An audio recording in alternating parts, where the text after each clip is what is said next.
नमस्कार दोस्तों, आप सभी का स्वागत है आपके अपने YouTube चैनल दृढ़ता पर। जी हाँ दोस्तों, जैसा कि आप सभी को पता है कि यहाँ पर आप सभी लोगों के लिए यूपी स्पेशल क्लासेज भी चलाई जा रही हैं और खास करके यूपी स्पेशल क्लास जो मैं यहाँ पर चला रहा हूँ ना, इस समय तो जान के चलिए यूपी वालों के लिए बहार है। क्यों? क्योंकि भैया देखो, इस समय जहां आपकी आरओ की वैकेंसी आई हुई है, वहीं यूपी पीएससी ने भी वैकेंसी निकाल दी है, वहीं यूपी पुलिस की भी वैकेंसी आपके सामने है।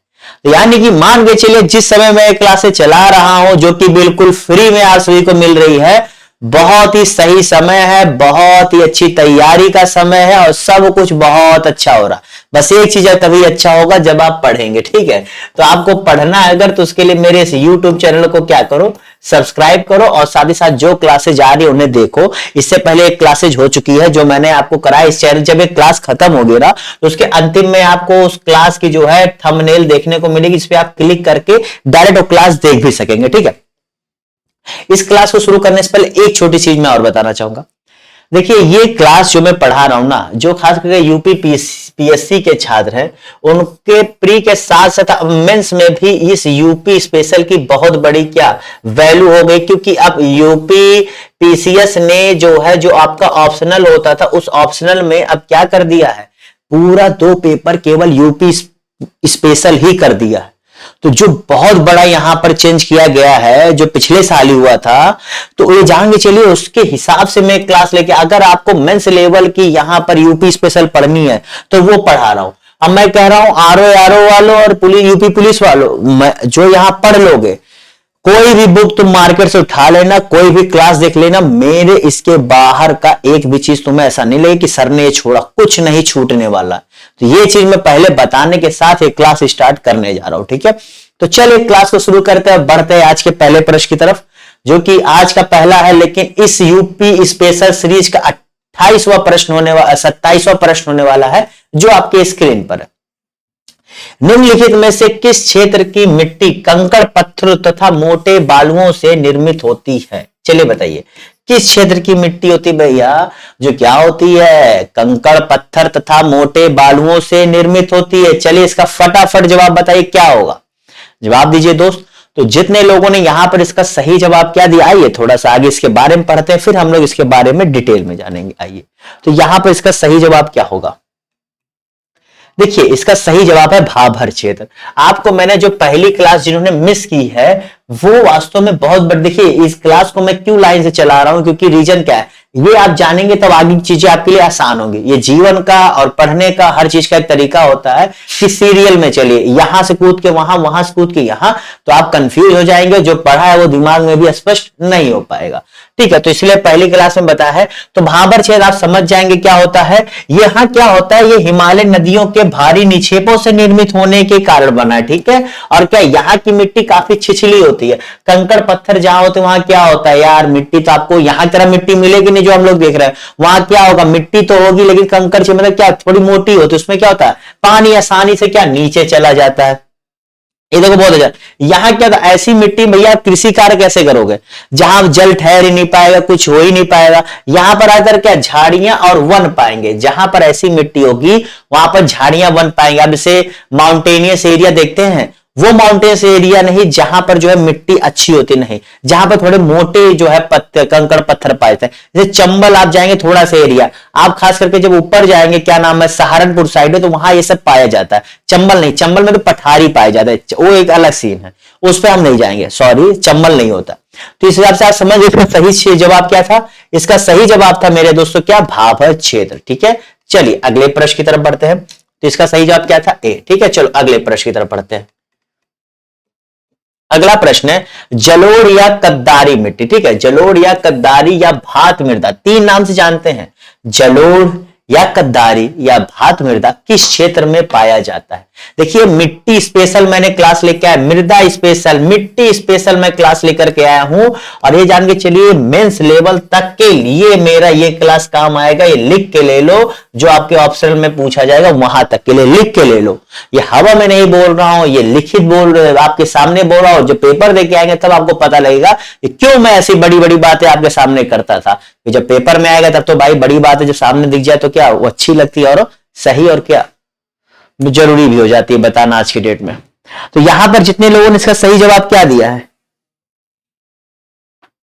चलिए, जलोढ़ या कद्दारी या भात मृदा। तो आप लोग यहां से समझ गए होंगे कि किन किन चीजों की मैं बात कर रहा हूं। तो देखिए भैया, किस क्षेत्र में पाया जाता है, बहुत ही आसान सा जवाब होना चाहिए। अगर आप लोग को नहीं पता है तो आप लोग पता कर लीजिए, ठीक है। चलिए भैया आगे बढ़ते हैं। मध्य के मैदानी क्षेत्र में, अब मध्य का मैदानी क्षेत्र क्या है, तो मैंने आपको बताया था यूपी को 3 डिवीजन में डिवाइड किया गया है। जो विशाल गंगा यमुना मैदान है, पहली क्लास देखो कितना जरूरी है, ठीक है। यह प्लीस्टोसीन युग से अब आज तक बना है। देखिए किस युग में बना हुआ है, बहुत जल्दी, कि मध्य का भारत का मतलब यूपी का मध्य मैदानी भाग किस युग से संबंध रखता है, तो प्लीस्टोसीन युग से। ये जरूर आप लोग दिमाग में बैठा लेना। जो आज तक विभिन्न नदियों के निक्षेपों से निर्मित है, बिल्कुल। यह जलोढ़ मृदा ताप मिट्टी, कीचड़ और बालू से निर्मित है। मतलब जो ये मृदा है यहाँ ताप मिट्टी, कीचड़ और बालू से जो है इसका निर्माण हुआ है, ठीक है। यह मृदा बहुत गहरी है और पूर्ण विकसित है। गहरी का मतलब क्या है कि इसमें क्या है, मिट्टी का केवल ऐसा नहीं कि एक पतला सा परत है, इसमें काफी मोटा परत आपको देखने को मिला, जो करीब इतना मोटा मोटा आप मिट्टी खोदते रहे कितनी गहराई तक मिट्टी है, और जो मिट्टी की मोटाई होती है बहुत अच्छी खासी है, ठीक है। तो यह पूर्ण विकसित है, मतलब इसमें सभी चीजें आपको देखने को मिल जाती हैं जो क्या जीवन जीने के लिए, फसलों के लिए, इन सब चीजों के लिए जरूरी हो, तो उसे क्या हम लोग पूर्ण विकसित अवस्था कहते हैं। तो इसका सही जवाब क्या हो जाएगा, मध्य मैदानी क्षेत्र, ठीक है। चलिए अगले प्रश्न की तरफ बढ़ते हैं। अगला प्रश्न है यहां पर, मध्य मैदानी क्षेत्र की मिट्टी में प्रचुर मात्रा में पाया जाता है। मध्य मैदानी क्षेत्र की मिट्टी में प्रचुर मात्रा में पाया जाता है। अब देखो मैंने आपसे क्या कहा था कि जीवन जीने के लिए जो जरूरी है वो चीजें इसमें पाई जाती हैं, और उसे क्या पूर्ण विकसित माना जाता है। पूर्ण विकसित में ऐसा भी होता है, कुछ चीजें कम होती हैं, कुछ चीजें ज्यादा होती हैं, क्योंकि आपकी लाइफ है। आदमी कहता है आप स्वस्थ हैं, तो स्वस्थ का मतलब क्या होता है, कहते हैं यार ये तो स्वस्थ है, अब इन्हें ये रोग कैसे होगा। रोग होता है क्योंकि स्वस्थ का मतलब होता है आप एक पर्टिकुलर पॉइंट के लिए अच्छे हैं, लेकिन आप में जब थोड़े से बदलाव आएंगे तो आप उनमें अपने आप को एडजस्ट कर ले जाए, ये जरूरी नहीं होता। तो आप स्वस्थ होते हुए भी क्या है, रोगी बन सकते हैं। तो इसीलिए हमें क्या कहा जाता है, हर परिस्थिति में ढलने के लिए भी कुछ समय की आवश्यकता होती है। वो इसी कारण होता है क्योंकि हम कहीं भी आसानी से ढल नहीं सकते हैं। तो उसी प्रकार से जो मिट्टी होती है इसमें प्रचुर मात्रा में क्या पाया जाता है, चीजें पाई जाती है, लेकिन कुछ होता है ज्यादा, कुछ होते हैं कम। जो चीजों के लिए जरूरत है वो इसमें पाया जाता है। इसका सही जवाब क्या है, चलिए आगे स्लाइड में हम पूरा जानेंगे फिर बताएंगे। क्षेत्र की मिट्टी में पोटास और चूना प्रचुर मात्रा में पाया जाता है, जबकि फास्फोरस, नाइट्रोजन और जीवांश की कमी होती है। तो इसका सही जवाब क्या हो जाएगा, पोटास और चूना। देखो पाया ये भी जाता है, ध्यान देना, फास्फोरस भी पाया जाता है, नाइट्रोजन पाया जाता है, जीवांश भी पाया जाता है। ऐसा नहीं कि पाया नहीं जाता। अभाव इन द सेंस से होता है कि कमी होती है, एकदम जीरो नहीं होता है, समझिएगा, जीरो नहीं होता है। बस होता है कि जो एक मात्रा होनी चाहिए उस लेवल पे चीजें उसमें नहीं होती हैं, ठीक है। चलो अगले प्रश्न की तरफ बढ़ते हैं। खादर मृदा के संबंध में सत्य कथन है। चलो बता भैया, यहाँ पर 4 कथन दिए हैं, चारों में से कौन सा कथन है जो खादर मृदा अगर आप लोग क्षेत्र के बारे में पढ़े होंगे, बांगर क्षेत्र, खादर क्षेत्र, ये उसी संबंधित खादर मृदा है, ठीक है, ये जान लो। अब कह रहे खादर मृदा के बारे में बताओ कौन सा सत्य है। चलिए जवाब दीजिए, चारों पढ़ो जवाब दो, चारों पढ़ो और जवाब दो। जवाब दीजिए आप लोग, मैं थोड़ा सा आउटसाइड हट जाता हूं। पहली क्लास जरूर कर लेना है, इसके क्लास खत्म होने के बाद जो है आपको देखने को मिल जाएगा, जरूर से जरूर देख लो। तो यहां पर देखो संबंध में सत्य क्या है।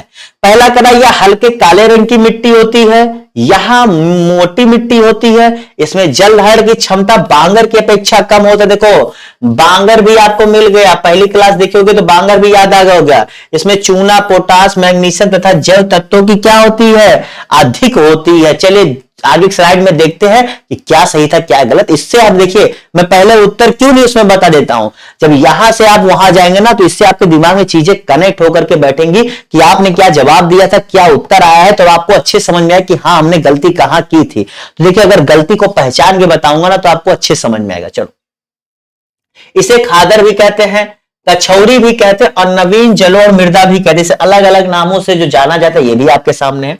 यह हल्के भूरे रंग की होती है। तो जो आपसे कहा गया था क्या यहां पर काले रंग की होती है, नहीं भैया, तो इसलिए कथन क्या गलत हो गया, ठीक, एक पॉइंट आपका क्लियर। दूसरा क्या है, यह छिद्र युक्त महीन कणों वाली होती है, जबकि यहां क्या कहा गया, मोटी होती है, बिल्कुल गलत।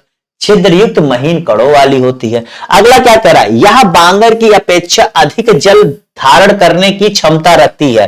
तो यहां क्या, यह जल धारण करने की क्षमता बांगर की अपेक्षा कम होती है, ये भी गलत। ठीक है, मतलब इसमें जल धारण क्षमता बांगर की अपेक्षा ज्यादा होती है। अगला स्लाइड आपसे क्या कह रहा है, इस मृदा में चूना, पोटास, मैग्नीशियम तथा जैव तत्वों की मात्रा अधिक होती है। क्या यहां पर अधिक की बात की जा रही है? जी हां भैया, अधिक की बात की। इसका सही जवाब क्या, डी हो जाएगा। समझ गए? इसीलिए पॉइंट वाइज मैंने आपको बताया, समझ गए कि क्या कम क्या ज्यादा, कैसे, किस कलर का किसके कंपैरिजन में क्या स्थिति होती है, इन सारी चीजों को मैंने आपको बताया। ठीक है, चलिए अगले। और इस पॉइंट में क्या बचा है, देखिए इसकी उर्वरा शक्ति कमजोर होती है। या पहली क्लास में पढ़े होंगे तो पता होगा कि बांगर और खादर में क्या अंतर होता है, बांगर की किस कंपैरिजन में किस वजह से ये जो है कम होती है। और इसे बलुआ, अन्य नाम देखो, सिल्ट बलुआ, दोमट, मटियार दोमट, बलुआ, सिल्ट बलुआ, दोमट, मटियार दोमट जैसे नामों से भी जानते हैं, बाल्की खादर, कछोरी और नवीन जलोढ़ मृदा भी कहते हैं। चलो भैया, बांगर मृदा आ गया। बताओ बांगर मृदा के संबंध में असत्य क्या है, यहां पर बताओ इन चारों में से असत्य क्या है, जवाब दीजिए। चलिए भैया फटाफट बताइए क्या जवाब गलत है।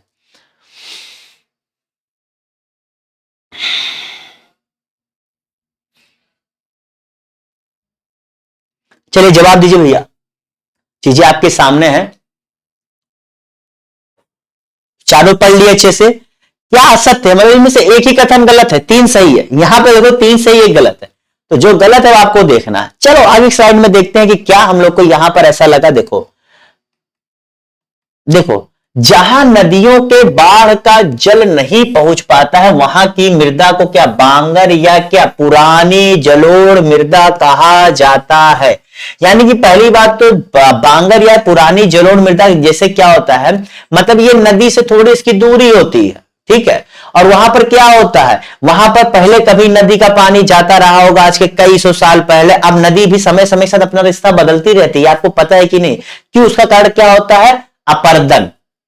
ठीक है, वो हम लोग धीरे धीरे ज्योग्राफी से और चीजों को जब पढ़ेंगे तब मैं और अच्छे समझाऊंगा, ये तो आप मोटा मोटी समझिए। और क्या होता है देखो, उससे अलग नामों से भी जानते हैं, उपहार मृदा, दोमट, मटियार, बलुई दोमट, मटियार दोमट आदि नामों से भी जाना जाता है। तो आप कह रहे होंगे सर इसमें मटियार, बलुई दोमट, मटियार दोमट और दोमट ये कुछ चीजें कॉमन है।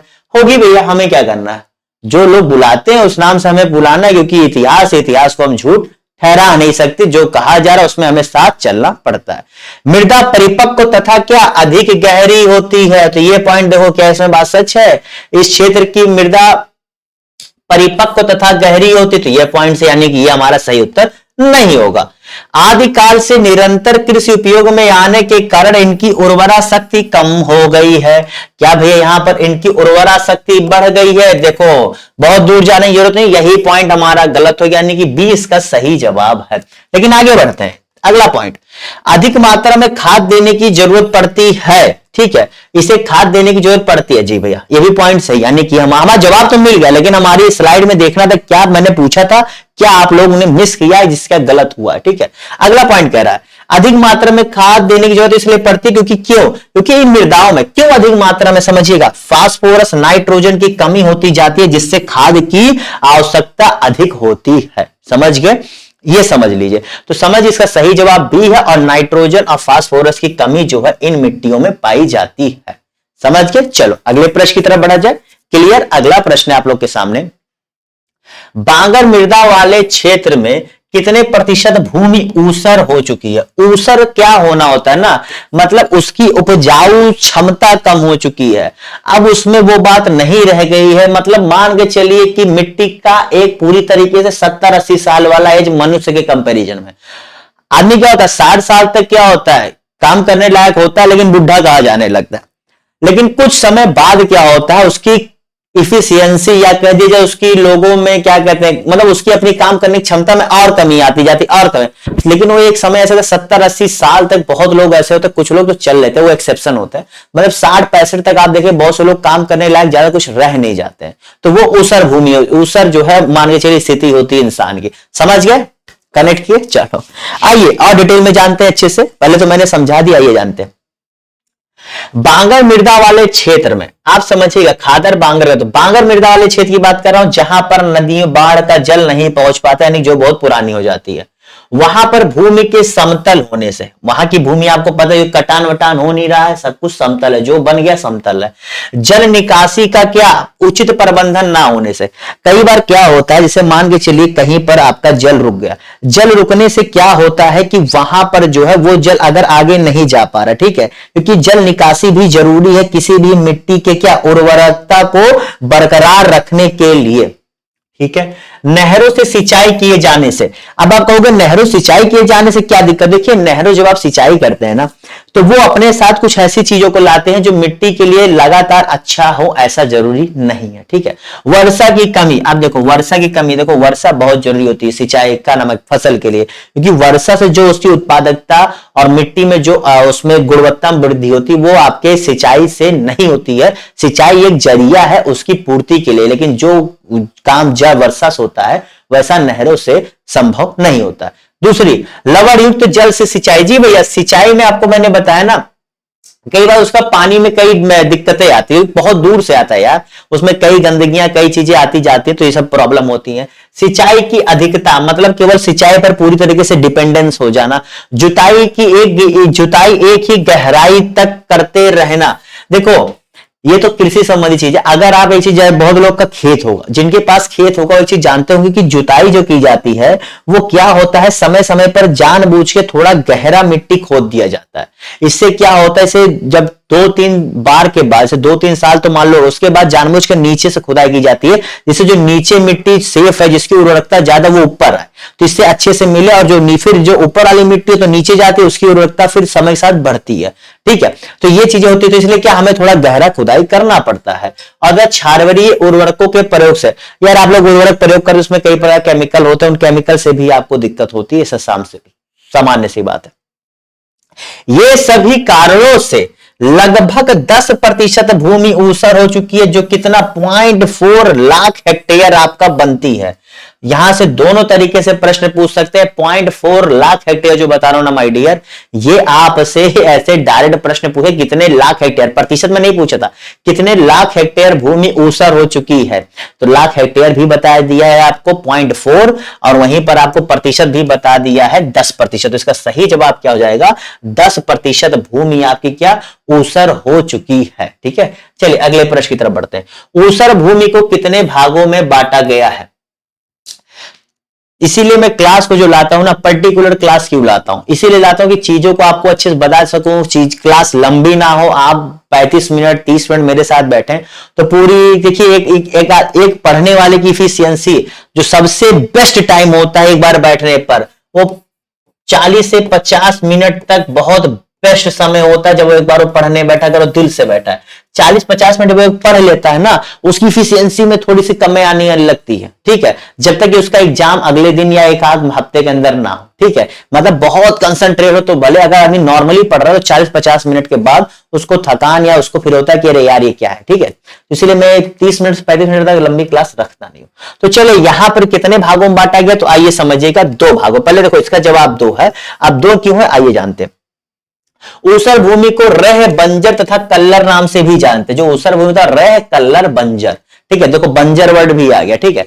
यह 2 प्रकार की होती है, कौन सी, लौड़ीय ऊसर भूमि और कौन सा है, क्षारीय ऊसर भूमि। तो लौड़ीय और क्षारीय ऊसर भूमि होती है। अब जो क्षारीय ऊसर भूमि होती है 2 प्रकार से होती है, एक आपका रह युक्त होती है, एक आपका रहहीन होती है। तो देखा जाए ओवरऑल देखा जाए तो रह का 2 हुआ, और उसका जो उसके सेकंड पार्ट का जो हुआ इसका फिर आकर के 2 हो गया, ठीक है। समझिए इसका डिवाइडेशन क्या है, क्षारीय का 2 हो गया, लवण का कोई भी नहीं होता। अगला प्रश्न, निम्नलिखित में से सत्य है। अब ये आपको मैंने क्या बताया था, लौड़ीय ऊसर भूमि और क्षारीय ऊसर भूमि। तो इस प्रश्न में यह पूछा जा रहा है कि जो हमारे यूपी में अगर देखा जाए, लौड़ीय ऊसर भूमि ज्यादा है या क्षारीय ऊसर भूमि ज्यादा है, या लौड़ीय क्षारीय ऊसर भूमि के ज्यादा है या क्षारीय का, मतलब इन तीनों के हिसाब से बताओ, इन तीनों में क्या है, या फिर ऐसी कोई बात नहीं है, इन दोनों का कोई मतलब ही नहीं होता, इनमें से कोई भी सत्य नहीं है। चलिए बताइए, चलिए जवाब दीजिए मेरे दोस्तों, क्या होगा इसका सही जवाब। तो जितने लोगों ने यहां पर इसका सही जवाब किया है, आइए थोड़ा जानते हैं। लवणीय ऊसर भूमि के लवण अधिकांशतः, जो मैंने लवणीय आपको ऊसर भूमि का, उसमें क्या सोडियम पोटेशियम सल्फेट एवं कैल्शियम के बने होते हैं, जो कि भूमि के ऊपरी सतह पर सफेद परत के रूप में, यानी जो लवणीय में आपको ऊपर सफेद परत के रूप में देखे जाते हैं, और इनका पीएच वैल्यू कितना 8.5 से कम होता है। कितना 8.5 से कम होता है। वही क्षारीय ऊसर भूमि क्या होता है, इसका प्रदेश में अधिक विस्तार है। तो यानी क्या है, क्षारीय ऊसर भूमि इज ग्रेटर देन लवणीय ऊसर भूमि, यानी कि बी आपका सही हो जाए। क्षारीय ऊसर भूमि की अधिकता है कंपेयर टू लवणीय ऊसर भूमि के। ठीक है, इसका पीएच वैल्यू 8.5 से अधिक होता है। कितना 8.5 से अधिक होता है। और यह सतह सोडियम लवणों के कारण बनी होती है। इसके ऊपर क्या काला दिखाई देता है। जहां लवणीय में सफेद परत देखने को मिलती है, वहीं इसमें क्या काली परत देखने को मिलती है। यह आपको लगभग वो भूमि काली ही दिखाई देती है। समझ गए। चलो अगले प्रश्न की तरफ बढ़ते हैं। मरुस्थलीय मृदा किस जिले में पाया जाता है? मरुस्थलीय मृदा किस जिले में पाया जाता है? जवाब दीजिए। तो जितने लोगों ने यहां पर इसका सही जवाब क्या दिया, देखिए यहां पर 3 है, मथुरा अलीगढ़ आगरा। तो इसका सही जवाब क्या हो जाएगा?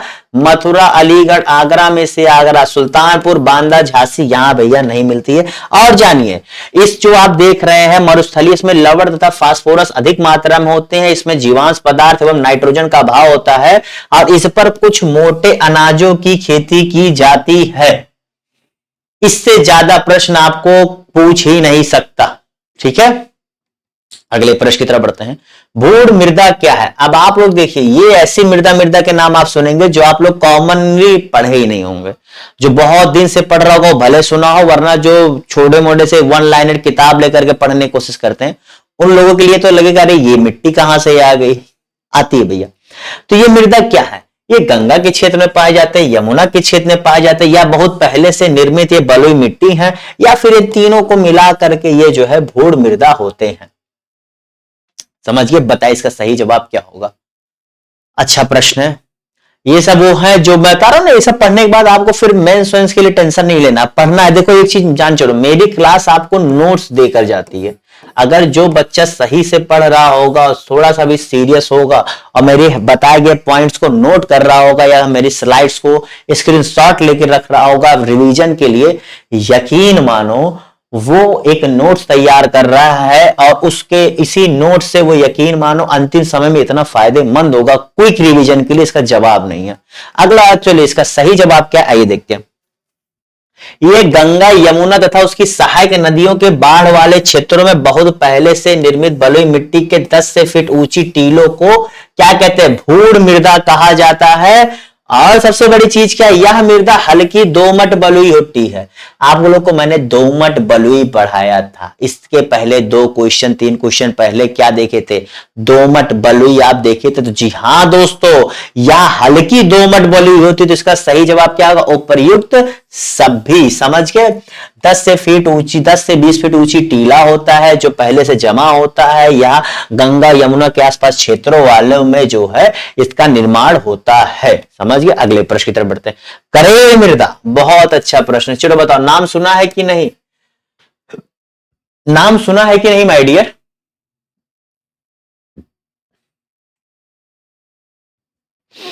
तो जितने लोगों ने यहां पर इसका सही जवाब क्या दिया, आइए थोड़ा सा जानते हैं, फिर हम लोग बढ़ेंगे। प्रदेश के पश्चिमी जिले तथा बुंदेलखंड क्षेत्र में कहीं कहीं जो है काली मृदा भी पाई जाती है। तो एक प्रश्न तो यहां से बन सकता है कि हमारे उत्तर प्रदेश में काली मृदा कहां पाई जाती है? तो पश्चिमी जिले या बुंदेलखंड के कहीं कहीं हिस्सों में पाई जाती है। इसी मृदा को स्थानीय भाषा में करेल या कपास मृदा भी कहते हैं और इसी को रेंगुर मृदा भी कहा जाता है। तो 3 नाम करेल, कपास, रेंगुर एक ही के हैं। उसे क्या कहते हैं भैया? उसे काली मिट्टी कहा जाता है। इसका सही जवाब क्या है? काली मिट्टी। ठीक है, क्लियर। चलो अगले प्रश्न की तरफ बढ़ते हैं। अगला प्रश्न है आपका, लाल मृदा क्षेत्र में, ठीक है, किसकी खेती होती है? आपके यूपी में लाल मृदा का भी क्षेत्र है, ये सारे यूपी के ही हैं। देखिए सबसे ज्यादा तो जलोढ़ मृदा का है, ठीक है। उसके बाद फिर क्या प्रतिशतता में कमी होती जाती है, ठीक है। चलो तो यहां पे इसका सही जवाब क्या होगा?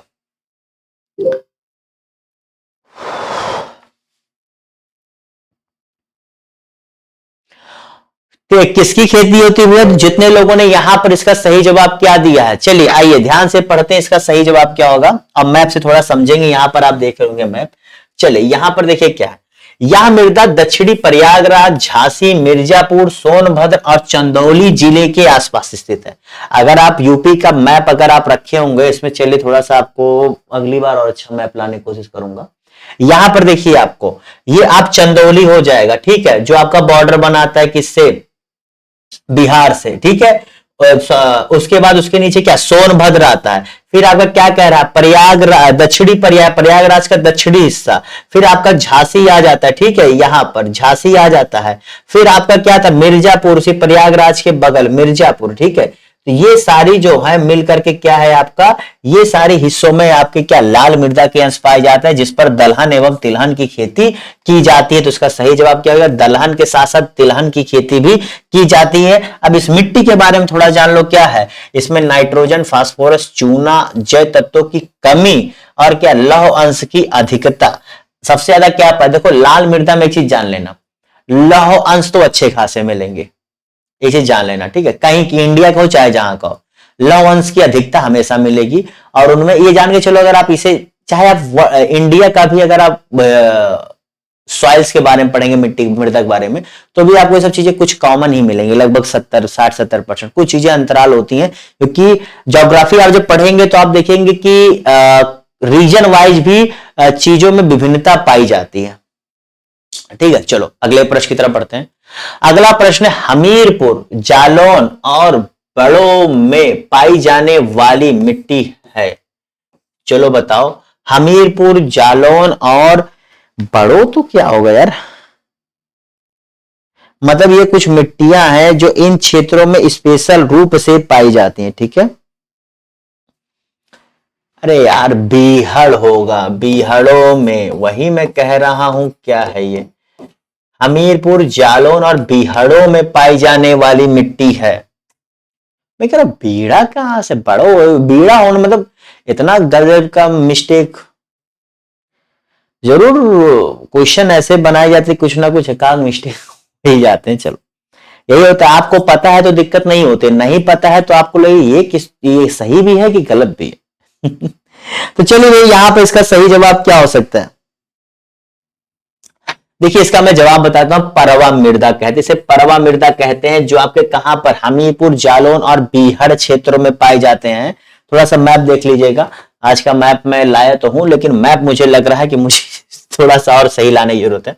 देखिए हमीरपुर, जालौन तथा यमुना के तटीय, विशेषकर जो बीहड़ क्षेत्र है, आपको पता है कि यमुना के जो सहायक नदियों हैं उनमें से आपको पहली क्लास में मैंने बताया था कि उनके आसपास बीहड़ क्षेत्रों का निर्माण होता है, ठीक है। ये क्या होती हैं, या हल्के लाल भूरे रंग की होती है, बलुई दोमट मिट्टी होती है, इसे क्या पड़वा या पड़ुआ मिट्टी या परवा मिट्टी भी कहते हैं। तो देखिए रीजन के हिसाब से पड़वा, पड़वा, पड़ुआ बोलने का तरीका होता है, बात एक ही है, ठीक है। पड़वा, पड़ुआ, परवा मिट्टी कहा जाता है, जो क्या बलुई दोमट मिट्टी होती है। तो आप एक चीज यहां समझ रहे होंगे कि जितनी भी मिट्टी का अगर हम डिफ्रेंशिएट और अंदर तक कर रहे हैं तो उनमें एक चीज कॉमन मिल रही है कि उनमें बलुई दोमट बहुत ज्यादा मिल रही है, मतलब दोमट क्या और बलुई, ये दो चीज वर्ड आपको कॉमन मिल रहा होगा, ठीक है, अगर आपने ध्यान से समझा होगा तो। इनमें क्या होता है, जैव तत्वों की कमी होती है, यानी कि जब दोमट है तो इसमें क्या हमें जैव तत्वों की कमी देखने को मिल रही है। साथ ही साथ क्या इसमें खाद के उपयोग से औसत दर्जे की क्या उर्वरकता प्राप्त की जा सकती है, ठीक है। साथ ही साथ आप देखिए यहां पर आप उगा क्या सकते हैं, तो इस मिट्टी पे जो पड़वा, पड़ुआ, पड़ुआ है, जो हमारे ऊपर जालौन और उसके क्या बीहड़ों के खास क्षेत्रों में है, यहां पर ज्वार की खेती की जा सकती है और चने की खेती की जा सकती है। इसीलिए आप देखते होंगे मध्य प्रदेश में जो आपका विंध्य क्षेत्र से लेकर के उत्तराखंड, बघेलखंड का एरिया है, वहां पर चने की अच्छी खासी क्या उत्पादन देखने को मिलता है, ठीक है। चलिए अगले प्रश्न की तरफ बढ़ते हैं। निम्न में से कौन सी मिट्टी रेगुर मिट्टी के समान है, चलिए बताइए भैया इसका सही जवाब क्या होगा। बहुत बड़ी क्लास नहीं, वही जो होती है उतनी बड़ी होने वाली है। तो यहां पर इसका सही जवाब क्या होगा,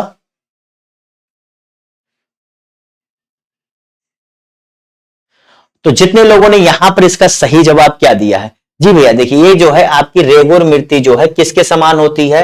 ये मार या माड़ मृदा जिसका रंग काला या रेगुर मृदा के समान होता है, ये चिकना एवं काला होता है। तो कौन सी भैया? मार एवं माड़ मृदा। कौन सी? मार या माड़ मृदा जो आप यहां पर देख रहे हैं, ये क्या? ये आपकी काली मिट्टी जो रेगुर मिट्टी है, जो मैंने आपको बताया था कपास मृदा कहते हैं, उसके समान होती है। ठीक है, अब देखो माड़ मृदा के बारे में अच्छे से जान लो, बहुत जरूरी चीज है। रंग काला होता है, रेगुर मृदा समान चिकना एवं काला होता है, चिकनी मिट्टी होती है भी, जैसे आपका काली मिट्टी। देखो इसमें 60% सिलिकेट, 15% लोहा, 25% एल्यूमिनियम पाया जाता है। यहां से बहुत अच्छा क्वेश्चन कई बार पूछ लेता है या पूछ सकता है, खासकर जब से मेंस में आ गया तब से तो आपको और भी चीजें अच्छी से पता होनी चाहिए। अगला है, इसमें जल बहुत कम मात्रा में होता है, परंतु जल मिलने पर यह मिट्टी गोंद की तरह क्या हो जाती है? चिपचिपी हो जाती। कैसी? चिपचिपी हो जाती है। मतलब आप देखे होंगे जो चिकनी मिट्टी खास करके जो होती है ना, उसमें यही प्रॉब्लम होती है। उनमें पानी मिलते ही आप जब उस पर क्या कहते हैं, वो क्या चलाया जाता है प्लगिंग करने के लिए खेती में, ठीक है, उससे क्या होता है, ये दिक्कत आपको देखने को मिलती है। ठीक है, अगला क्या है? कम अवधि वाली कुछ फसलें उगाई जाती हैं, यहां प्रायः पश्चिमी जिलों में पाई जाती है। तो कहा भैया ये पश्चिमी जिलों में पाई जाती है। ये पॉइंट ये भी बहुत ज्यादा इंपॉर्टेंट है, और कम अवधि वाली फसल उगाई जा सकती है, ये भी आपको पता होना चाहिए। ठीक है, चलिए भैया अगले प्रश्न की तरफ बढ़ते हैं। अगला प्रश्न यहां पर, लाल भूरे रंग की दानेदार मृदा जो सामान्यतः ढालों पर पाई जाती है, लाल भूरे रंग की होती है जो सामान्यतः क्या? दानेदार होती है, जो ढालों पर पाई जाती, कौन सी है? इन चारों में से बताओ उसका नाम क्या है? इन चारों में से बताओ उसका नाम क्या है? जवाब दीजिए।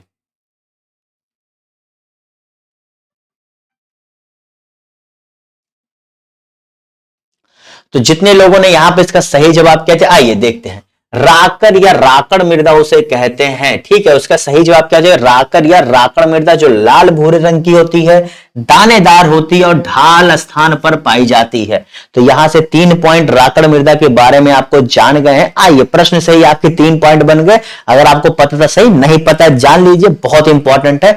नोट्स टाइप में यार लिख लो माय डियर, बहुत काम आएंगे ये सब चीजें आप लोग को आगे चल के। जब इस पर स्पेशल क्विज तो मैं करा ही रहा हूं, अभी जो मैं चीजें थोड़ा सा बता रहा हूं, जब मैराथन में चलाऊंगा ये सब यूपी स्पेशल पर, तब ये सब बहुत काम आएंगे। ठीक है, इसके 2 वर्ग है, मोटी राकर तथा पतली राकर। क्या है? मोटी राकर, पतली राकर। और मोटी राकर क्या? माड़ मृदा जैसी होती है, जो मैंने माड़ आपको बताया था, इसी में भी 2 प्रश्न पहले बताया था। क्या होती है? ये मोटी राकर माड़ मृदा जैसी होती है, और पतली राकर क्या? हल्की के रूप में होती है, मतलब थोड़ी हल्की होती है। इसमें जय तत्वों की कमी होती है, यानी कि ये जान के चलो कि ये भी थोड़ी सी दोमट बलुई टाइप की होगी। ठीक है, खाद के प्रयोग से कुछ फसलें संभव है, और इसमें क्या? तिल जो खरीफ फसल होती है और चना जो रबी फसल होती है, उसकी खेती की जाती है। समझ के अगले प्रश्न की तरफ बढ़ते हैं। अगला प्रश्न, उत्तर प्रदेश के किस प्रकार का अपर्दन अधिक होता है? देखिए भैया, मिट्टी पढ़ रहे हैं तो मिट्टी साथ हमें अपर्दन भी पता होना चाहिए। अगर आप मिट्टी पढ़ रहे हैं माय डियर, तो मिट्टी साथ साथ आपको अपर्दन पर भी बहुत अच्छे से पकड़ होनी चाहिए। और क्लास बस थोड़ी देर में अब खत्म भी हो जाएगी। बताइए तो जितने लोगों ने यहां पर इसका सही जवाब क्या दिया है, अधिक होता है, तो जलीय अपर्दन माय डियर अधिक होता है। क्योंकि देखो इसका रीजन समझो, हमारा जो यूपी है, यूपी में आपको नदियां बहुत मिलेंगी। हमारे यहां पर मध्य मैदान जो क्षेत्र है, ये बहुत बड़ा क्षेत्र है। क्यों? क्योंकि ये मध्य मैदान क्षेत्र किससे बना है? नदियों के और उसके सहायक नदियों के द्वारा छोड़े गए निक्षेपों से बना है। तो ये जो है क्या है, ये बहुत बड़ा हिस्सा निर्माण करती हैं। और इसी प्रकार हमारी मिट्टियों में अपर्दन पाए तो जलीय अपर्दन ज्यादा होता है, उसके बाद क्या? वायु अपर्दन देखा जाता है। अगला प्रश्न है, किस प्रकार के अपर्दन को किसान की मौत कहा जाता है? किस प्रकार के अपर्दन को किसान की मौत कहा जाता है? चलिए जवाब दीजिए। वायु अपर्दन, जलीय अपर्दन, परत अपर्दन, या फर्स्ट और सेकंड दोनों? वायु अपर्दन, जलीय अपर्दन, परत अपर्दन, या फर्स्ट या सेकंड दोनों? बताइए इसका सही जवाब क्या कहते हैं? आपके हिसाब से क्या है इसका सही जवाब? बताइए। बहुत ही इजी और बहुत ही जरूरी प्रश्न है, जवाब दीजिए। तो जितने लोगों ने यहां पे इसका सही जवाब क्या? परत अपर्दन दिया है। जी हाँ, जितने क्या परत अपर्दन जवाब दिया है वो सही कर ले। परत अपर्दन क्या होता है आप बात समझिए। जैसे जब किसानों को मौत क्यों कहा जाता है, जैसे आपकी मिट्टी होती है, परत अपर्दन में क्या होता है, ये जो ऊपर की परत होती है ना, ये जो है क्या होता है, ये धीरे धीरे समाप्त हो जाता है। अपर्दन क्या होता है, उस चीज को वहां से हटा देना, ठीक है। अपर्दन एक प्रक्रिया होती है जल के द्वारा, वायु के द्वारा, और दो तरीके से होता है, ठीक है। बाकी केमिकल और वो सब तो जो है इन दोनों के भाग होते हैं, ठीक है। तो इससे क्या होता है, ये ऊपरी परत जब हटती चली जाती है तो इससे क्या, जो ये खेत की क्या कहते हैं, उर्वरक वाली जो मिट्टी होती है, ऐसा माना जाता है कि ये क्या, ये दूर हटती चली जाती है। इससे इसीलिए इसे क्या, किसान की मौत कहा जाता है, समझ गए। इसीलिए इसे क्या, किसान की मौत कहा जाता है। और ये बहुत सूक्ष्म तरीके से होता है, ये जो अपर्दन होता है बहुत सूक्ष्म तरीके से, किसान समझ नहीं पाता है, लेकिन वास्तव में उससे नुकसान हो रहा होता है, ठीक है। चलिए अगले प्रश्न पर पढ़ते हैं। अगला प्रश्न यहाँ पर, वायु अपर्दन से सर्वाधिक प्रभावित क्षेत्र है। वायु अपर्दन से सर्वाधिक प्रभावित क्षेत्र कौन सा है माय डियर, जवाब दीजिए। बहुत ही आसान और बहुत ही सरल और फटाक से जवाब देने वाला प्रश्न का जवाब क्या था, पश्चिमी उत्तर प्रदेश। जी भैया, बी इसका सही जवाब है। क्या जवाब था, पश्चिमी उत्तर प्रदेश जो है इसका सही जवाब था। अगला प्रश्न, क्षुद्र सरिता क्षरण पाया जाता है। क्षुद्र सरिता क्षरण, ये भी अपर्दन का प्रकार है, ठीक है। अब ये देखो 3 क्षेत्रों में होता है, ये मैं बताने वाला था लेकिन मैंने देखा है प्रश्न ही यही है, ठीक है। ये बता देता तो प्रश्न क्या रह जाता। देखो ये आपको समझना है, उसके बाद मैं इस पर थोड़ी सी चीजें बताऊंगा, हो सकता है मेरी क्लास भी खत्म हो जाए, ठीक है। तो बता इसका सही जवाब क्या होगा। तो जितने लोगों ने यहां पर इसका सही जवाब क्या दिया, जी भैया, जितने लोगों ने यहां पर इसका सही जवाब किया था, ढाल वाले क्षेत्रों में। मैंने अभी आपको एक चीज बताया था कि ढाल वाले क्षेत्रों में एक प्रकार की मृदा पाई जाती है, ठीक है। आप लोग को अगर पढ़ा होगा, नहीं पढ़ा है देखिएगा, ठीक है। ये देखो क्या होता है, ये जो क्षरण होता है ये पतले नालियों के रूप में जो है मिट्टी पर निर्माण कर देते, कैसे पतले नालियों के रूप में निर्माण कर देते हैं।